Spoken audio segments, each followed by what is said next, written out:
Hello and welcome to this video. My name is Mimi. I'm currently doing a PhD here at the University of York in music psychology, but I also work as a graduate teaching assistant on the MA in music education. And part of what we've been covering this term on that course is how we can be really inclusive in our teaching and making sure that there are opportunities for all learners, regardless of their abilities and their needs. A specific need that we've been looking at is music for people who are either deaf or hearing impaired. And we're so lucky today to have some real experts in this field with us. And we're just going to have a bit of a chat about their experiences and maybe some top tips that they can give us for teaching deaf musicians. So over to you guys. Can you just introduce yourselves to us and maybe discuss a bit about your experience of teaching music to hearing impaired and deaf students? Sean, do you want to kick us off? Yeah. Hello everyone, my name is Sean. My sign name is Sean because I play the trumpet.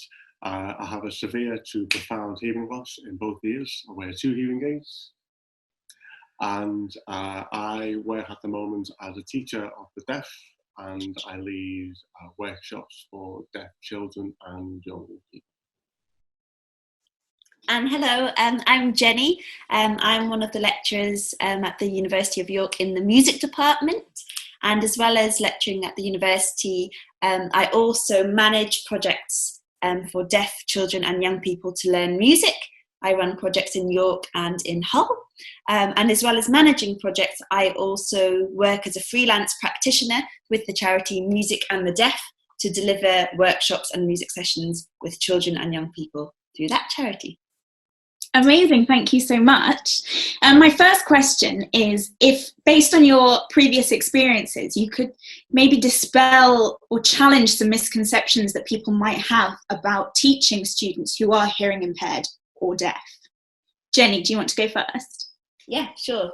The first misconception I think we need to challenge is the fact that many people think that people who are deaf can't hear anything. And that is a very common assumption that I come across.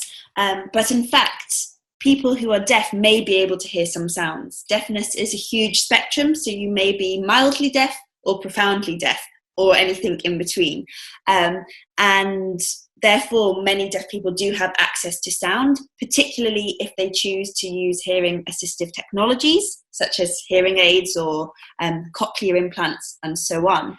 So linked to this, I think, is the fact that many people have this misconception that deafness and music don't go together, when in fact that is not the case, as shown by this deaf trumpeter here. I would say that another misconception is that people think they might not be able to communicate very well with deaf people. They may feel that they need to be able to use sign language fluently in order to communicate with someone who is deaf. And from personal experience, I would say, don't be scared. I'm sure you will be able to communicate with them. When I started this work, I hardly knew any sign language at all. And I jumped in at the deep end and realised that even without sign language, I could communicate to the deaf people. And as teachers, and especially music teachers, we are communicators. If you are a performer, you communicate with an audience without speaking or without using sign language, or you communicate through your instrument. And when you're a teacher, you communicate in so many different ways: facial expressions, demonstration, body language, drawing pictures. So you don't need to be fluent in British Sign Language in order to teach someone who is deaf. Obviously, if you can learn a few little words to build a relationship with them, if they themselves sign, great. But also not every deaf person chooses to communicate through British Sign Language. Many deaf people are oral and speak, and some use a combination of both modes. So don't be scared. If communication is a reason that you think you can't teach someone who is deaf, I urge you to have a go and not be too scared. Now over to you, Sean, same question. I think for me, it's about expectations for deaf people. I think that lots of people think that deafness is a learning difficulty. It's not. It's not. And I think the only reason that lots of deaf people feel kind of stigmatized or kind of excluded from music is because they haven't been taught properly. Lots of deaf children go to mainstream schools and they're pulled out of music lessons. Why? There's so much more to music than just listening. It's a social experience. It develops all of the senses. It makes you appreciate culture. There's loads of different things that are involved with music. So that's the first thing. I've been told lots of times, oh, deaf people can do music. Yeah, they'll just do percussion and it's all about vibration. Yeah, but you're kind of undermining and you're not really appreciating the potential of deaf people. You know? So that'd be the first thing. Raise the expectations. I think another thing, Jenny kind of like touched on it before. She was talking about communication, and that's so important. When you're teaching, whether deaf or hearing children or people are involved, you've got to remember it's a shared goal. It's a shared target. And I think there's something really precious about introducing someone, deaf or hearing, to music and kind of wanting to achieve a sound or a rhythm together. And when you've got that, there's a shared understanding and real. In America, the sign is, it's my idea, your idea, we meet in the middle, and together we've achieved it. So you don't need to have spoken language. Maybe you don't need to have BSL either. It's just you're in the moment together with someone. And for deaf people who are often excluded, finally having a connection with someone through music can be a really special thing. That's what I'd say. Yeah. That's so lovely to hear, and I think what comes through is that you both have such a passion for making sure that each individual student really realises their own potential, and this is something that we absolutely encourage our students on the course, is to teach in a student-centred way. My next question is, I'd love it if you could share some of your top tips that you've picked up from previous teaching experiences. Jenny, do you want to start again? Yeah, sure. So I would say my first top tips are to do with basic deaf awareness, which you may not know if you haven't had this experience or knowledge given to you before. So you might see we've pulled down the blinds here. If you are positioned in front of a window, this often can cast a shadow on your face.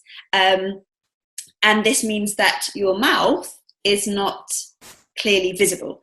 And deaf people tend to lip read a lot to help them understand what you're saying and to communicate. So it's very important that when you're talking to a deaf person or teaching a deaf person, they can see your mouth clearly and your lip patterns. If you're in front of a window and the light's coming in, it may well cast a shadow on your face, and this makes communication tricky.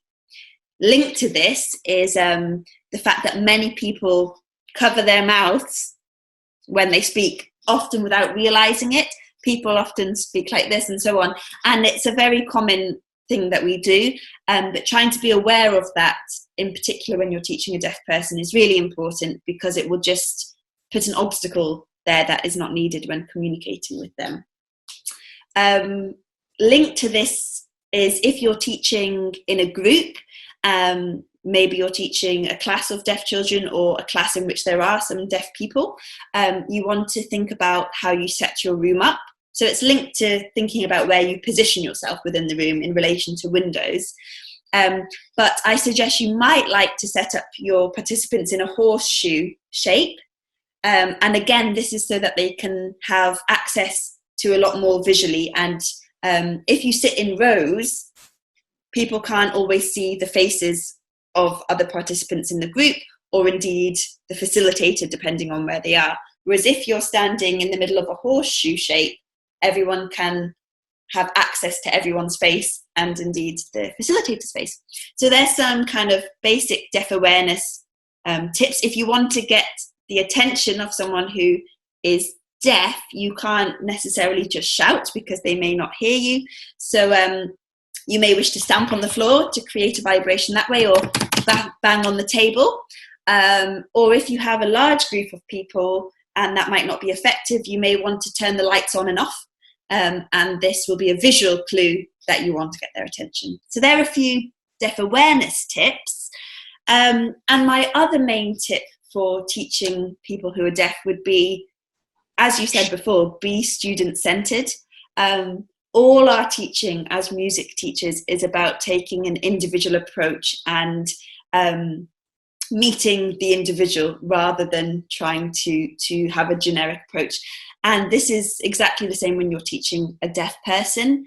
Each deaf person is different. They have different levels of hearing loss. Even what they can hear in that hearing loss, whether it's high pitches or low pitches, different frequencies, is different. Their interests are different. They still have personalities, different abilities, different interests. So get to know the individual student, and through that you'll be able to build up a relationship. You'll be able to learn how you can communicate best with them, what their ability is, what they are able to hear, what they enjoy, whether they enjoy the oral aspect, or whether they prefer the social aspect of music making, or the visual aspect of playing in time, or indeed the tactile elements of feeling the vibrations. You'll get to know them on an individual basis, and that's really important. And just linked to that, I would say that it's ask them about their experience. So for example, if they wear hearing aids, ask them if they want to have their hearing aids on when they're playing music or not. It may well be that their musical experience is much more enjoyable without the hearing aids, which are primarily programmed for speech rather than music. And again, you don't need to understand these technologies and the equipment in any detail, but if you open a dialogue with your student, that's all that matters, and then you can work around them. So top tips would be the basic deaf awareness and get to know your student on an individual level, being student-centered. Great, thank you so much, Jenny. Sean, your top tips, please. The only thing that I would say, when you set up the room and you've got the horseshoe shape, which is great, it's good practice, just maybe if there were some deaf children with maybe a better ear, if they had a better right ear or a better left ear, think about the activity that you're doing. What is it that you want the children to, or whoever it is, what do you want them to achieve? And where, obviously you need to plan activities for that objective, but you also need to think practically about where they're going to sit. What sound are they going to access? Is it going to be from the children or the other participants in the workshop, or is it going to be from yourself when you're modelling it? Yeah. So I'd say that. I'd also say that when you're, as Jenny said before, when you are talking about introducing new sounds, just make it clear that you're going to go at the child's pace or the pupil's pace. You're introducing a whole new soundscape to a deaf person that they may have never heard before. And with it, it can be quite emotional when they hear things for the first time. I remember the first time I heard Maynard Ferguson playing the trumpet, and I was like, wow. And that was an emotional experience for me, because his playing style is freedom. You can't help but hear it and feel free. And something just kind of like stirs up inside you. And that's kind of why we do what we do, I think. That's why we share it. So when you're introducing new sounds, as Jenny said, there are some programmed in hearing aids and cochlear implants now for music. But in my experience and other deaf musicians' experience, they're not always very, very beneficial. So they are programmed for speech, and just kind of like experiment, hearing aids off, hearing aids in, cochlear implants off, cochlear implants in.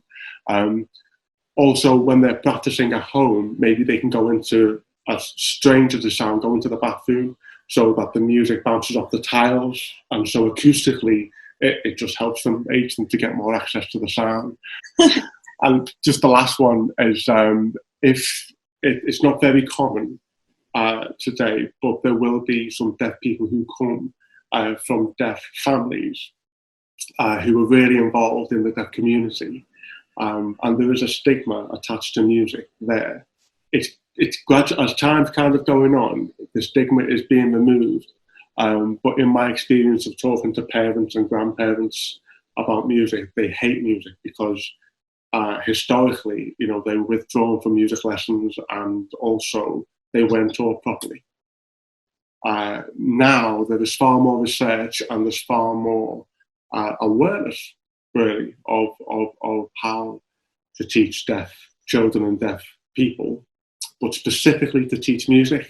I don't think we're there just yet, but we're working on it. We're working on it.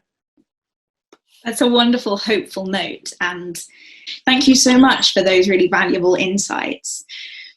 The last thing that I'd love to ask is if you would be able to teach us just a really short phrase, maybe "see you soon" in British Sign Language, so that we can then communicate that to everyone watching this video and further and further than that too. Yeah, okay, so it's very simple. See you soon, 3 words, has 3 signs. The first word is see. See. So 2 fingers next to your eyes. See. See. And then you point to the other person, you, and then soon. See you soon. That's so great. Thanks, you guys. I can't wait to see you two really soon, and everyone else who's watching this video. Thanks so much for your attention. Yeah. Take care.